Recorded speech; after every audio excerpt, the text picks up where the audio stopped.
Quelque chose d'historique vient d'être enclenché. La Chambre des représentants a validé l'agenda pour faire voter en juillet le Genius Act, la première grande loi crypto de l'ère Trump. Un texte bipartisan qui est taillé pour réguler les stablecoins, les ancrer dans le système financier américain et surtout en faire une arme économique stratégique. Ce n'est plus de la régulation, c'est une doctrine monétaire. Et au sommet de cette doctrine, il y a un président, Donald Trump, qui refuse de voir Bitcoin redescendre.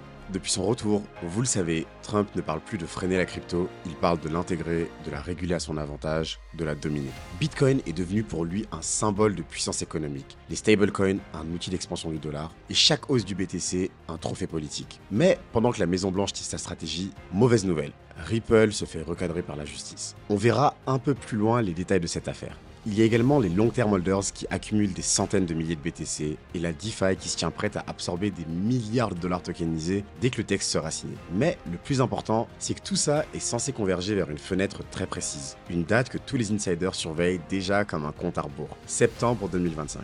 Là où pourrait se jouer le sommet du cycle, ou son accélération fatale. Aujourd'hui, on va remonter le fil de cette stratégie et comprendre pourquoi Bitcoin est en train de devenir le cœur d'un plan de domination financière globale. Alors non, ce n'est pas un conseil en investissement, mais ce que vous allez entendre aujourd'hui pourrait bien réécrire le scénario de votre été. C'est parti!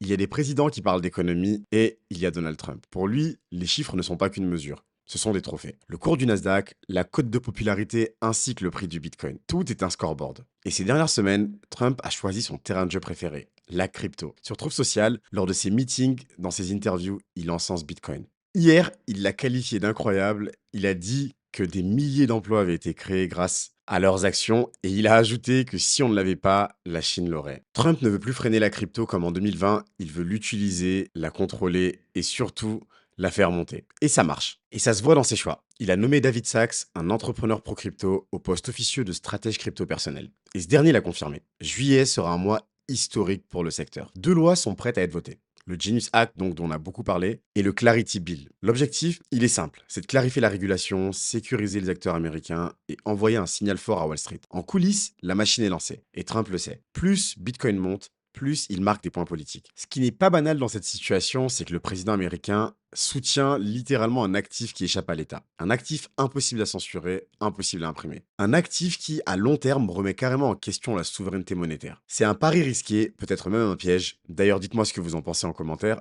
Est-ce que pour vous, le fait que Trump soit pro-Bitcoin à ce point-là, c'est une bonne chose ou à l'inverse, un problème? Mais pour les marchés, c'est un feu vert. Et la suite va se jouer très vite.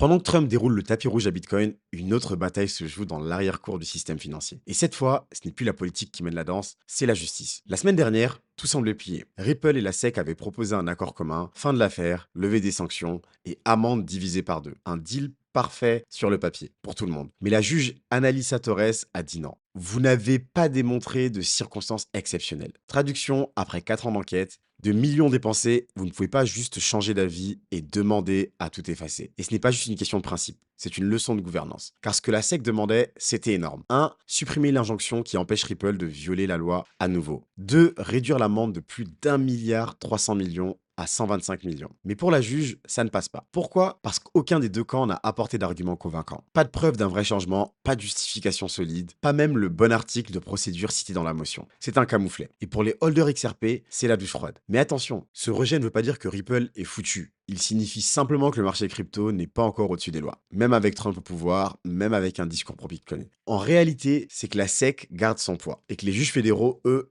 ne jouent pas à la loterie. Ils veulent des preuves, de la clarté et du sérieux. Et dans ce jeu-là, XRP doit encore faire ses preuves. Mais pendant que le procès patine, le marché continue d'évoluer. Et d'autres signaux bien plus puissants commencent à apparaître.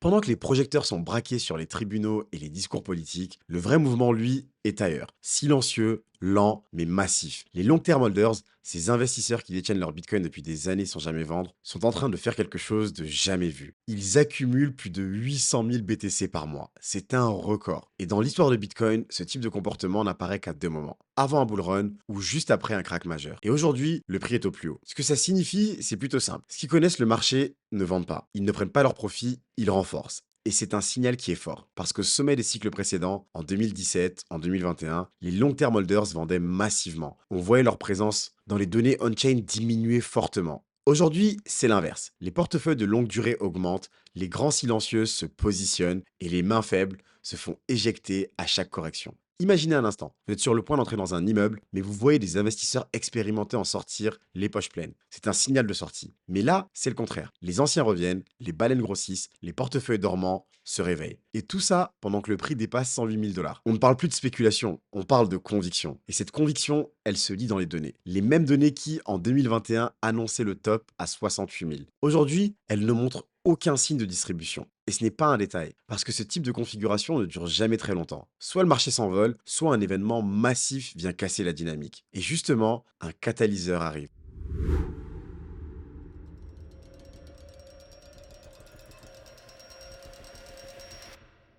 Une révolution discrète est en train de se mettre en place. Et cette révolution, elle porte un nom, le Stablecoin Bill. Comme je vous en parlais précédemment, dans les prochaines semaines, le Sénat américain doit voter deux lois clés, le Genius Act et le Clarity Bill. Et si elles passent, elles ne vont pas juste encadrer la DeFi, elles vont lui ouvrir les vannes des capitaux institutionnels. Voilà ce que ça change concrètement. Les stablecoins, comme l'USDC ou l'USDT, deviendraient des instruments financiers régulés avec obligation d'audit, de transparence, de collatéral en bon du trésor. Et pourquoi c'est crucial? Parce que chaque stablecoin en circulation représente un dollar bloqué dans le système américain. Un dollar qui, souvent, est placé dans ce qu'on appelle un T-bill. Autrement dit, chaque transaction en stablecoin renforce la dette américaine. C'est du génie monétaire. Les États-Unis créent une extension numérique du dollar sans passer par la Fed. Et cette extension, elle va inonder les protocoles DeFi. Parce que ces milliards de stablecoins ne resteront pas immobiles. Ils vont chercher du rendement, ils vont alimenter les pools, financer les prêts, participer aux produits structurés. Et c'est là que la DeFi devient incontournable. Car même si le retail reste prudent, Wall Street, lui, est déjà prêt. Il ne manque qu'un signal clair, un feu vert réglementaire. Et dès que la loi passe, les flux suivront. C'est ce qu'on a vu avec les ETF Bitcoin, c'est ce qu'on verra avec la DeFi. Et les signaux sont déjà là. Des projets comme Ondo, Chainlink ou Aave consolident. Leurs fondamentaux montent, même si le prix reste stable. Des nouveaux venus comme ChainGPT explosent en utilisateurs et en TVL grâce à leur capacité à marier l'intelligence artificielle et la finance décentralisée. Et tout ça, ce n'est qu'un début. Parce que derrière les débats de la régulation, les capitaux sont en embuscade. Et ils attendent un seul mot pour se déverser sur le marché. Adopter.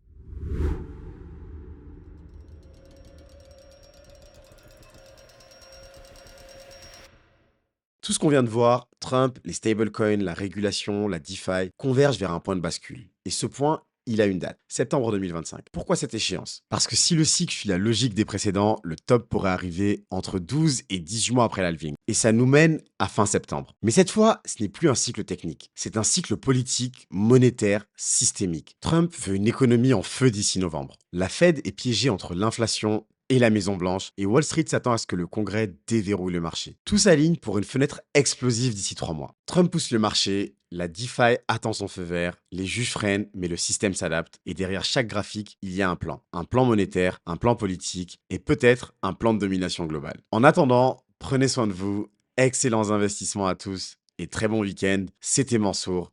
Peace.